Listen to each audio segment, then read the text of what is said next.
ओम शांति 6/5/2025 महावाक्य प्रातः मुरली। बाबा कहते मिठे बच्चे याद रे रहिबार मेहनत कले पावन होई जीव। एबे बाबा तुमको पढ़ाउछंती पुणी साथी रे नहीं जीवे।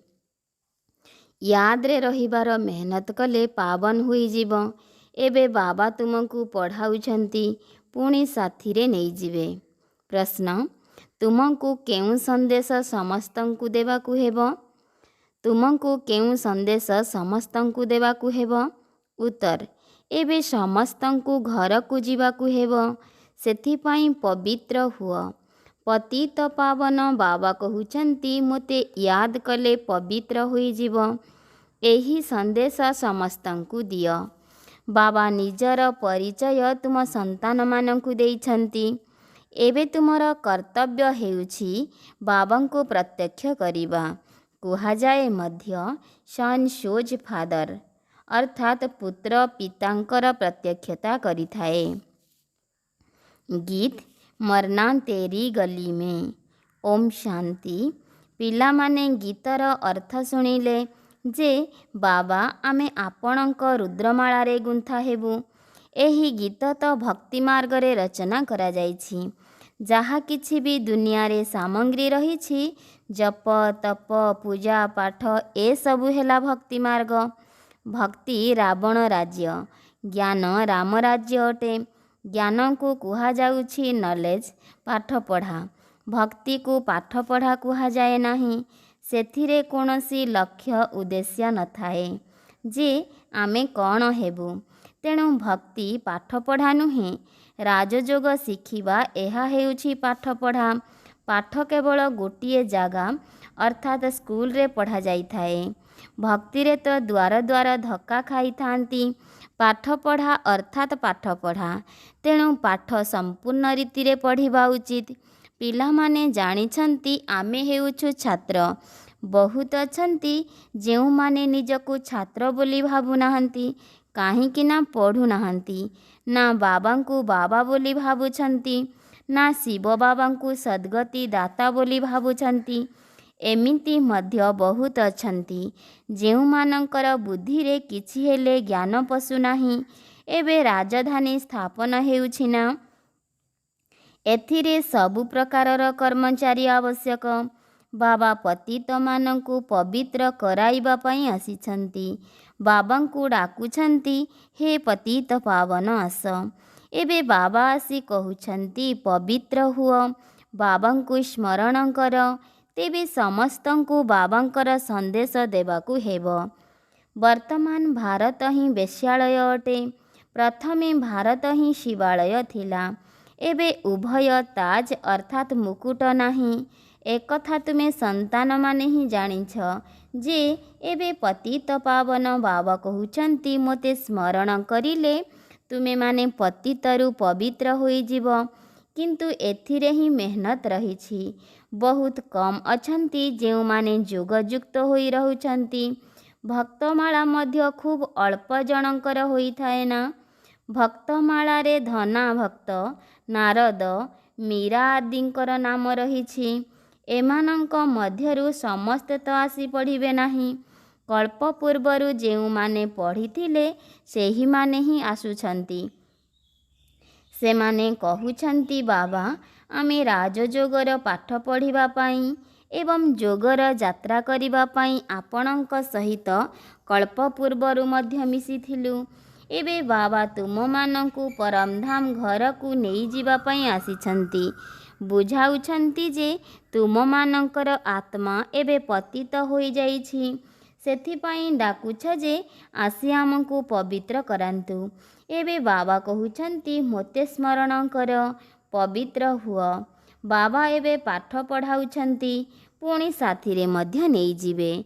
तेणु पिला मानंकर बहुत आंतरिक खुशी रहिबा उचित। बाबा पाठ पढ़ाउछंती।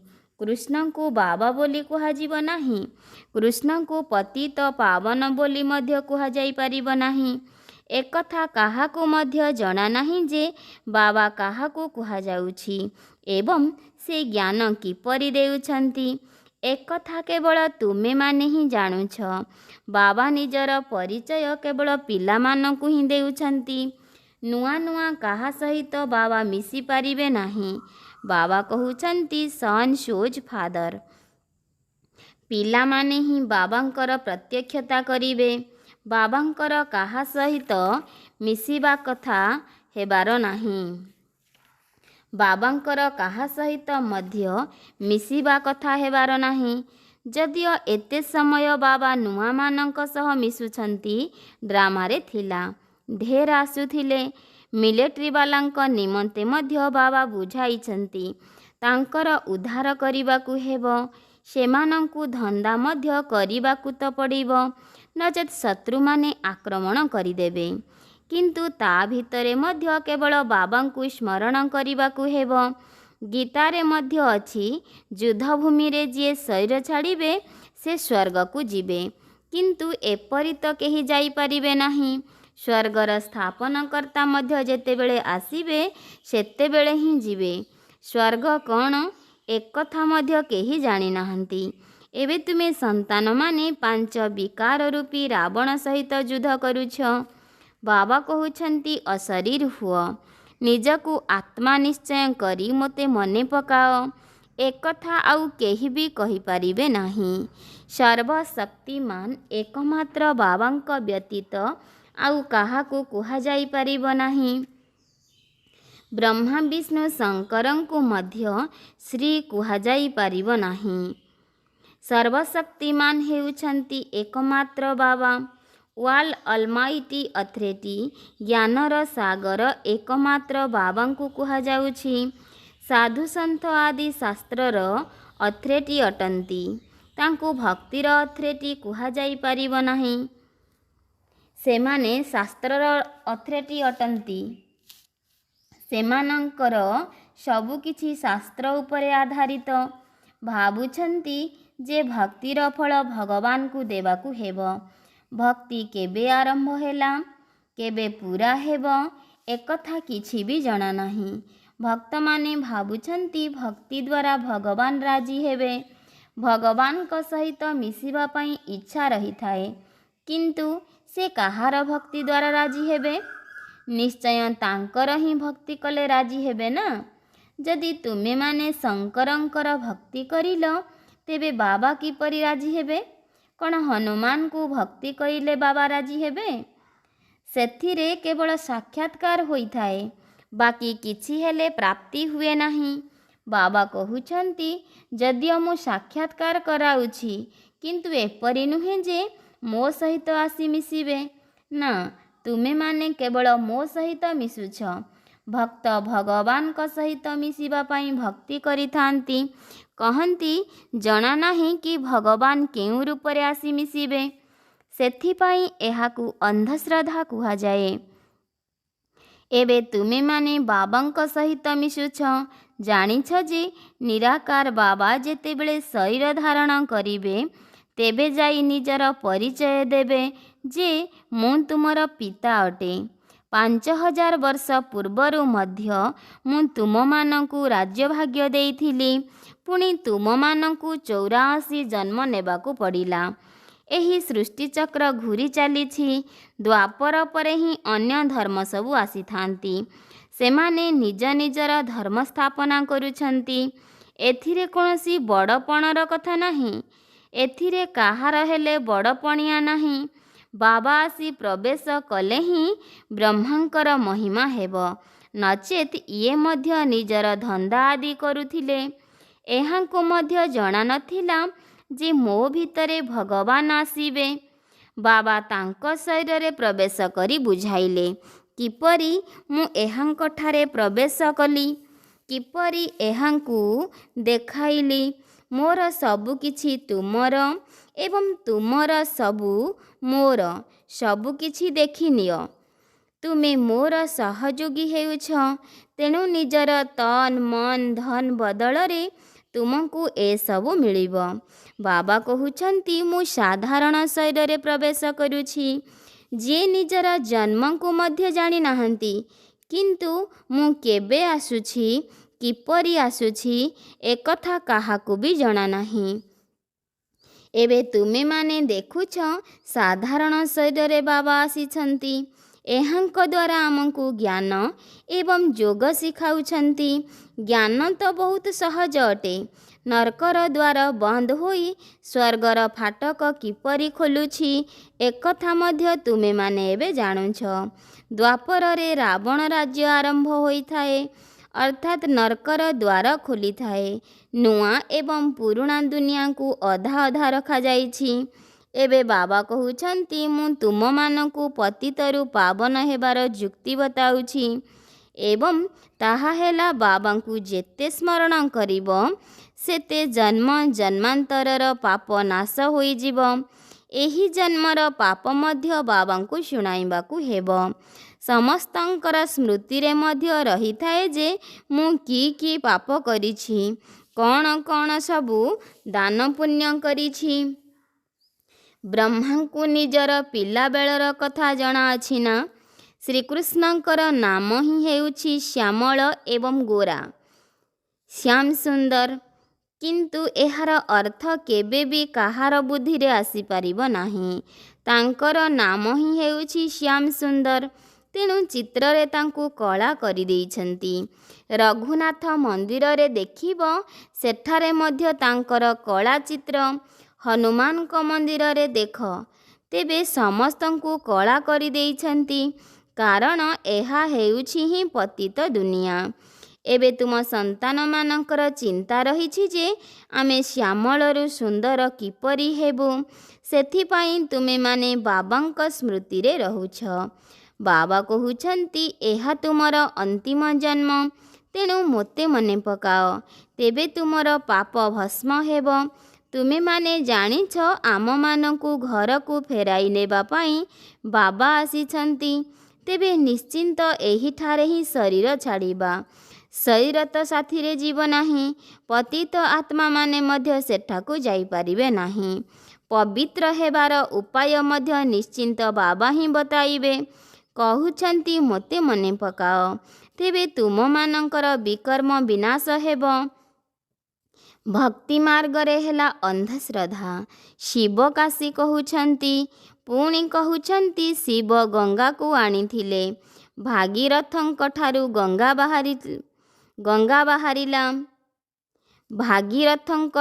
ଗଙ୍ଗା ବାହାରିଲା, ତେବେ ମଥାରୁ କିପରି ପାଣି ବାହାରିବ?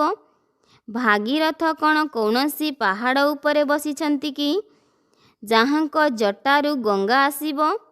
ସାଗରର ପାଣି ବାଷ୍ପୀଭୂତ ହୋଇ ବାଦଲ ହୋଇ ବରସୁଛି, ଯାହାକି ସାରା ଦୁନିଆକୁ ଯାଉଛି। ନଦୀ ତ ସବୁଆଡ଼େ ଅଛି। ପାହାଡ଼ ଉପରେ ବରଫ ଜମି ଯାଉଛି, ସେ ପାଣି ମଧ୍ୟ ଆସି ଚାଲିଛି।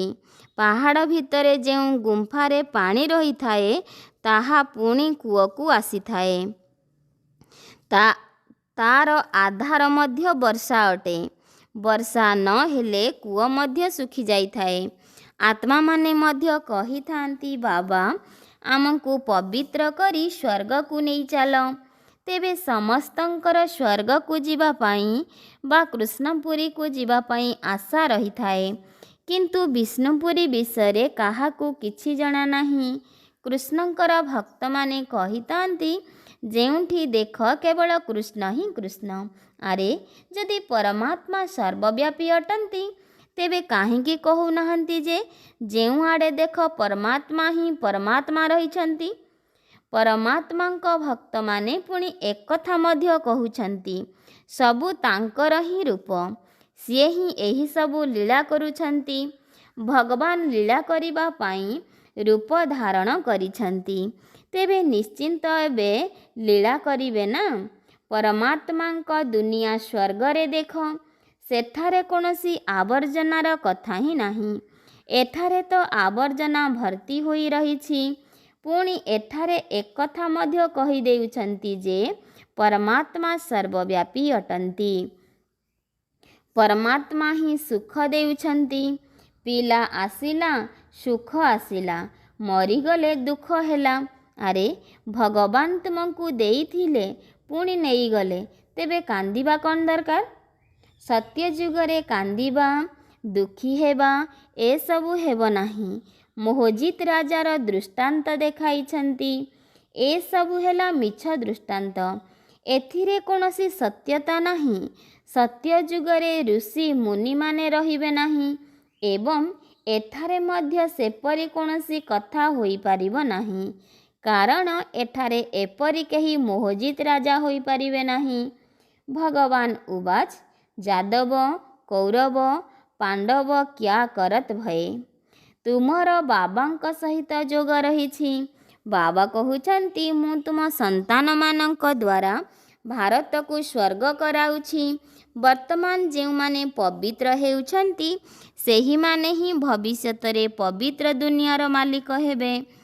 ତୁମମାନଙ୍କୁ କେହି ବି ମିଳିଲେ ତାଙ୍କୁ ଏକଥା କୁହ, ଭଗବାନ କହୁଛନ୍ତି ମୋତେ ମନେ ପକାଅ, କେବଳ ମୋ ସହିତ ପ୍ରୀତି ଲଗାଅ, ଅନ୍ୟ କାହାକୁ ସ୍ମରଣ କର ନାହିଁ। ଏହାକୁ ହିଁ ଅବ୍ୟଭିଚାରୀ ସ୍ମୃତି କୁହାଯିବ। ଏଠାରେ କୌଣସି ପାଣି ଆଦି ଚଢ଼ାଇବାର ନାହିଁ। ଭକ୍ତି ମାର୍ଗରେ ଏହିଭଳି ଧନ୍ଦା ଆଦି କରି ଭଗବାନଙ୍କୁ ସ୍ମରଣ କରୁଥିଲ ନା? ଗୁରୁମାନେ ମଧ୍ୟ କହିଥାନ୍ତି ମୋତେ ମନେ ପକାଅ, ନିଜର ସ୍ୱାମୀଙ୍କୁ ମଧ୍ୟ ସ୍ମରଣ କର ନାହିଁ। ବାବା ତୁମମାନଙ୍କୁ କେତେ କଥା ବୁଝାଉଛନ୍ତି। ମୂଳ କଥା ହେଉଛି କି ସମସ୍ତଙ୍କୁ ସନ୍ଦେଶ ଦିଅ। ବାବା କହୁଛନ୍ତି ମୋତେ ମନେ ପକାଅ। ବାବା ଅର୍ଥ ହିଁ ଭଗବାନ। ଭଗବାନ ତ ହେଉଛନ୍ତି ନିରାକାର।